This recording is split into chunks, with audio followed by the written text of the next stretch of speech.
The desperate call. The sky above Vexar Prime burned with the orange glow of orbital bombardment. Ambassador Crick stood in the emergency command bunker 300 meters below the surface, watching the tactical displays paint a picture of systematic annihilation. The Dominion Empire had arrived 7 days ago, with a fleet of 200 warships, and the Vexari Defense Forces had lasted exactly 43 minutes. Now, millions of Vexari citizens huddled in underground shelters while Dominion drop pods fell like deadly rain across the planet's surface. The enemy wasn't interested in occupation or resources. They wanted complete subjugation, the kind that left a species broken and servile for generations. Crix had seen it before on other worlds, but he never imagined his own people would face such a fate. The communication console before him displayed a growing list of rejected aid requests. Each name on that list represented a supposed ally, a trading partner, or a member of the Galactic Accord who had sworn mutual defense. Each rejection felt like watching another door close on their survival. "Ambassador, we've lost contact with the northern continent," reported Commander Zelk, his scaled face showing the exhaustion of a week without sleep. The Vexari were a reptilian species, their green and brown scales typically vibrant with health. But stress had dulled everyone's coloration to a sickly gray. "The Dominion has deployed their atmospheric processors. They're converting our air to their preferred mixture." Crix closed his 4 eyes, a gesture of deep grief among his people. The atmospheric processors meant the Dominion intended to stay. Within months, the Vexari would need breathing apparatus on their own world. Within a year, any resistance would be impossible as their very atmosphere became hostile to their biology. "Any word from the Celestial Union?" Crix asked, though he already knew the answer. "They cite the non-aggression pact they signed with the Dominion last cycle," Zelk replied. "The Etherians claim their fleet is engaged in peacekeeping operations in the Outer Rim. The Quellans—" He paused, disgust evident in his voice. "The Quellans are already negotiating trade agreements with the Dominion for after our fall." The bunker shook as another kinetic strike hit somewhere above them.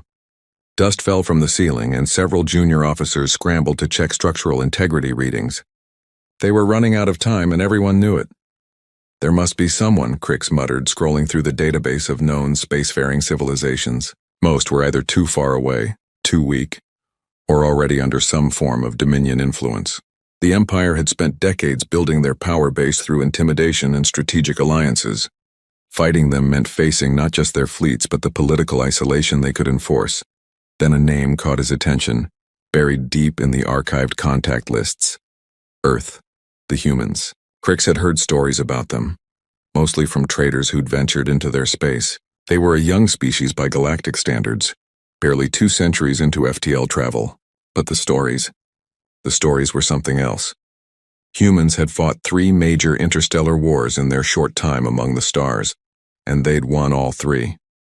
Not through superior technology or overwhelming numbers, but through sheer stubborn refusal to surrender. They'd once sent a fleet of mining vessels armed with improvised weapons to defend a colony, and somehow won against a professional military force. They'd turned their own sun into a weapon to repel invaders. They were by all accounts completely insane by civilized standards. "Sir?" Zelk noticed Crix staring at the screen. "You're not seriously considering—" "The humans have no treaties with the Dominion," Crix said slowly. "No trade agreements to protect. No political capital to lose. They're isolated from galactic politics by choice." "Because they're unhinged," Zelk protested. "Sir, there are documented cases of human ships ramming enemy vessels when they ran out of ammunition. They treat war like some kind of competitive sport. Their military doctrine includes something they call acceptable losses that would horrify any civilized species." Another explosion rocked the bunker, closer this time. On the tactical display, Crix could see Dominion boring machines beginning their descent toward the shelter network. They had hours at most. "Unhinged might be exactly what we need," Crix said, initiating the communication protocol. "What do we have to lose? If they ignore us, we're no worse off. If they send help, we might die in an even more spectacular fashion," Zelk muttered, but he didn't try to stop the communication. The quantum entanglement communicator took several minutes to establish a connection across the vast distance to Earth's territory. When the screen finally activated, Crix found himself looking at a human male with short gray hair and weathered features. He wore a black uniform with minimal decoration, and behind him was what appeared to be a strategic command center. "This is Admiral Marcus Chen, Earth Defense Coalition," the human said in accented galactic standard. "We're receiving you, unknown caller. State your business." Crick straightened, trying to project dignity despite their desperate situation. "Admiral Chen, I am Ambassador Crix of the Vexari Republic. Our homeworld is under attack by the Dominion Empire.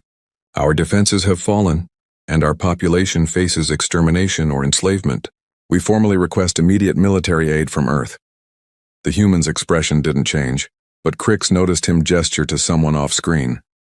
"Ambassador, I'm showing your location as the Vexar system, approximately 47 light-years from our nearest outpost. Can you confirm?" "Confirmed," Crix replied. "Admiral, I know our species have had minimal contact. We have no formal treaties, no trade agreements, nothing to offer you in this moment except our gratitude. But we're desperate.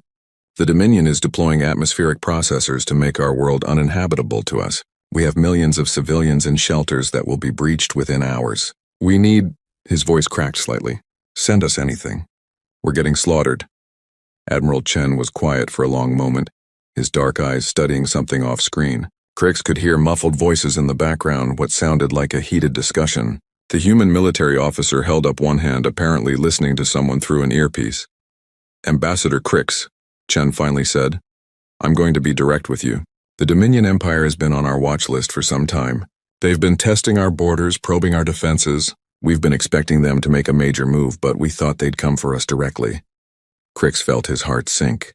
The humans were going to refuse, just like all the others. They'd cite their own security concerns, their need to protect their own borders. "However," Chen continued, and Crix's attention snapped back to the screen, "Earth has a saying, 'The enemy of my enemy is my friend.' The Dominion made a mistake attacking you first. It shows their strategy, their methods, their willingness to commit genocide." The Admiral's expression hardened. "We don't take kindly to bullies, Ambassador, and we especially don't like genocidal empires operating in our stellar neighborhood." "Then, you'll help us?" Crix could barely believe what he was hearing.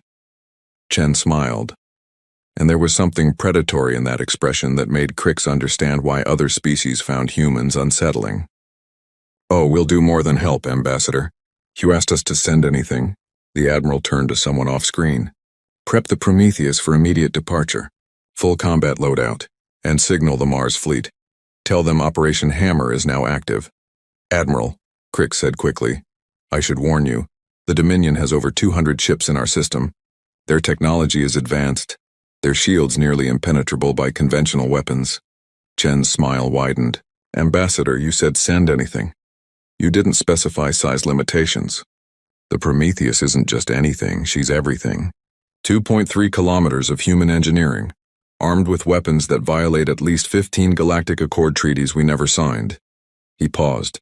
"We'll be there in 18 hours. 18 hours? Zelk blurted out from beside Crix. "That's impossible. The journey should take weeks at maximum FTL." "Should take weeks with standard FTL," Chen corrected. "Humans don't do standard." "We'll see you soon, Ambassador. Try to stay alive until then. Things are about to get interesting." The communication ended, leaving Crix and his staff staring at the blank screen. Above them, the Dominion continued their relentless assault, boring machines grinding ever closer to the civilian shelters. But for the first time in 7 days, Crix felt something other than despair. He wasn't sure if it was hope or terror. When Titans answer.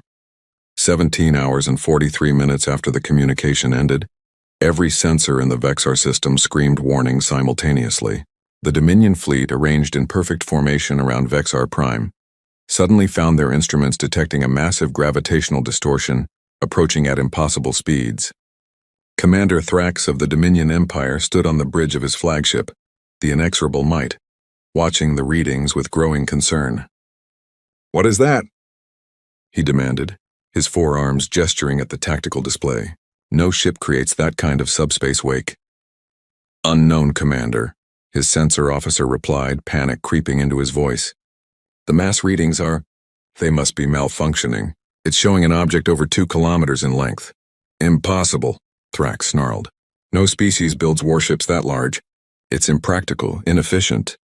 His words died as reality tore open 300,000 kilometers from his fleet's position.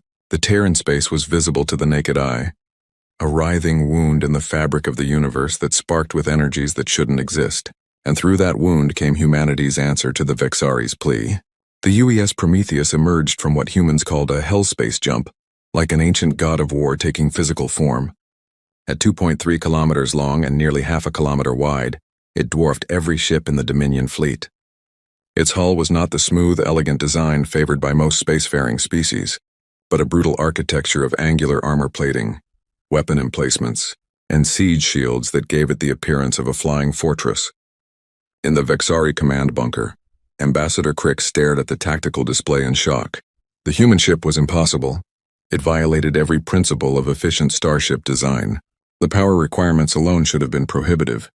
Yet there it was, real as the death it promised. By the ancestors, Commander Zelk whispered. It's not a ship. It's a mobile battle station. The Prometheus wasted no time on dramatic announcements or demands for surrender. Instead, it immediately launched what appeared to be several hundred smaller craft from bay doors along its hull. These weren't fighters in any conventional sense. They were automated weapon platforms, each one bristling with ordnance that began targeting Dominion ships with mechanical precision. Commander Thrax was the first to recover from his shock. All ships concentrate fire on that monstrosity. Everything we have! 200 Dominion vessels opened fire simultaneously, their energy beams and plasma torpedoes converging on the human ship in a display of firepower that should have vaporized any known vessel. The space around the Prometheus lit up like a small star as the barrage hit, and did absolutely nothing. The human ship's shields didn't shimmer or fluctuate like conventional energy barriers. Instead, the attack simply seemed to stop existing a kilometer from the hull, absorbed by something that defied conventional physics. Sir, the Dominion sensor officer's voice was now pure terror. Their shields, they're not energy-based. It's some kind of dimensional folding. Our weapons are being shunted into subspace. Then the Prometheus returned fire. The main gun of the human vessel was a spinal-mounted weapon that ran nearly the entire length of the ship. When it fired, it didn't produce a beam or a projectile in any traditional sense. Instead, it fired what humans called a reality spike, a concentrated burst of twisted spacetime that traveled at significant fraction of light speed and ignored conventional shields entirely. The first shot hit the Dominion heavy cruiser Dominant Fist. The ship didn't explode so much as cease. One moment it was there, 800 meters of advanced warship with a crew of 3,000. The next, it was an expanding cloud of subatomic particles, its very molecular structure unraveled by the impossible weapon. Impossible, Thrax breathed, watching one of his finest ships simply erased from existence. But the Prometheus was just getting started. Along its hull, hundreds of smaller weapons began firing in sequence. Mass drivers launched projectiles at relativistic speeds. Plasma cannons that burned hotter than stellar cores sent streams of star stuff into Dominion shields. Missile pods opened and released swarms of guided munitions that seemed to phase in and out of reality, appearing inside enemy shields before detonating. The Dominion fleet, which had spent 7 days leisurely destroying Vexari defenses, found themselves in a nightmare. Their disciplined formations dissolved into chaos as ships desperately tried to evade weapons they didn't understand, fired from a vessel that shouldn't exist. On the bridge of the Prometheus, Admiral Sarah Conway stood with her hands clasped behind her back, watching the tactical display with clinical detachment. Conway was Admiral Chen's chosen commander for this operation, selected specifically for her reputation as humanity's most ruthlessly efficient naval officer. Ma'am, her weapons officer reported, the automated platforms have engaged 17% of enemy forces. Shall we deploy the Reapers? Conway nodded. Launch all Reaper squadrons, and charge the Nova cannon. Let's show them what humans do to genocidal empires. From the Prometheus's fighter bays, 300 more craft launched, but calling them fighters was like calling a shark a fish. Technically accurate, but missing the essential predatory nature. The Reaper-class attack craft were piloted by humans who had been selected for their ability to think in three-dimensional combat, while pulling G-forces that would liquefy most species. The Reapers dove into the Dominion formation like wolves among sheep.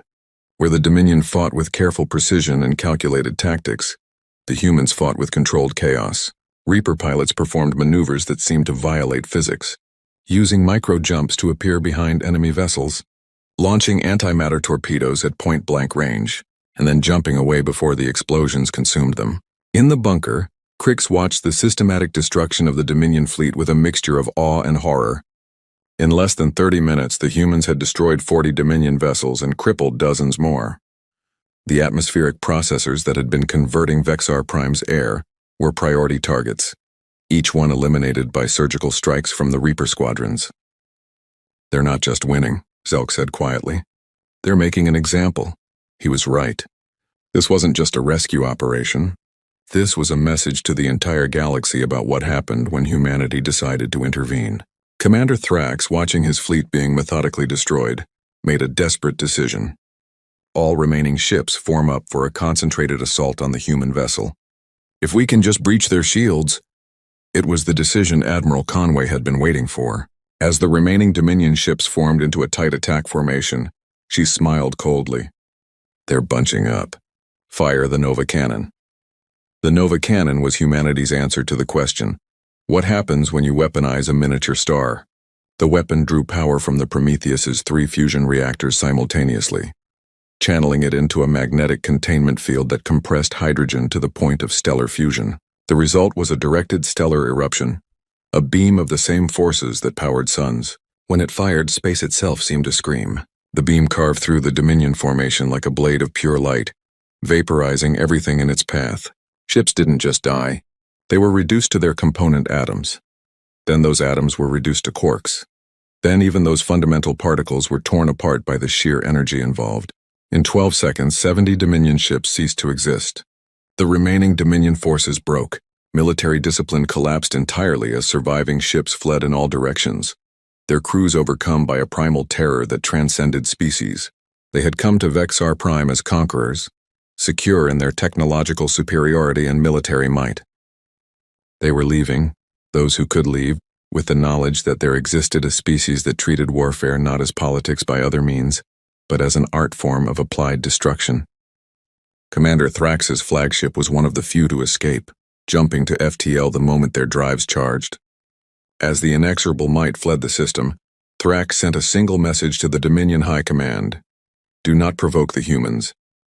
In the aftermath, as the Prometheus settled into orbit around Vexar Prime, Ambassador Crix found himself in communication with Admiral Conway. The human woman looked remarkably calm for someone who had just orchestrated the destruction of one of the galaxy's most powerful fleets. "Ambassador," Conway said, "we've eliminated the immediate threat and destroyed the atmospheric processors. Our medical frigates are en route to assist with your wounded. The Dominion won't be back, we'll make sure of that." "Admiral," Crix struggled to find words. "What you've done, the entire galaxy will know of this within days. The political ramifications." Conway smiled, and unlike Admiral Chen's predatory expression, hers was almost warm. "Ambassador, Earth has been alone in this galaxy for 2 centuries. We've watched empires rise and fall, seen species conquered and enslaved, observed genocide after genocide while the Galactic Accord debated and did nothing. We decided long ago that when we finally acted, it would be decisive." "But why now?" Crix asked. "Why us? We have nothing to offer you. No resources worth this level of intervention." "You asked for help," Conway replied simply. "You didn't demand, you didn't try to manipulate or threaten. You simply asked, admitting you had nothing to offer but gratitude. Do you know how rare that is in this galaxy? Honest desperation and genuine gratitude?" She paused, then added, "Besides, the Dominion was eventually going to come for Earth. Better to stop them here, save your people, and send a message all at once. The galaxy needs to understand that humanity might be young, might be considered primitive by some standards, but we have something most species lost long ago." "What's that?" Crix asked. "The willingness to be the monster that monsters fear," Conway said. "Your people are safe now, Ambassador. And if anyone else threatens you, just remember, you have our comm frequency." As the connection ended, Crix looked at the tactical display showing the debris field that had once been a Dominion invasion fleet. In less than an hour, humanity had shifted the balance of power in the entire galaxy.